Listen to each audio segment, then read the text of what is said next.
தமிழை இந்த மேடையில ரசிக்க முடிந்தது.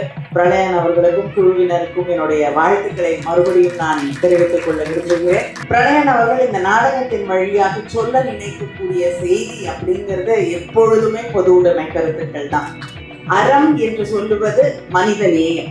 என்னுடைய வாழ்க்கையை தீர்மானித்துக் கொள்ளக்கூடிய உரிமை எனக்கு இல்லை என்று எப்படி நீ சொல்ல முடியும்? அந்த உரிமை ஒவ்வொரு பெண்ணுக்கும் இருக்கிறது. இத்தனை செய்திகளை சொல்லக்கூடிய பிரளயன் அவர்களுக்கு என்னுடைய வாழ்த்துக்கள், நன்றியை தெரிவித்துக் கொள்கிறேன்.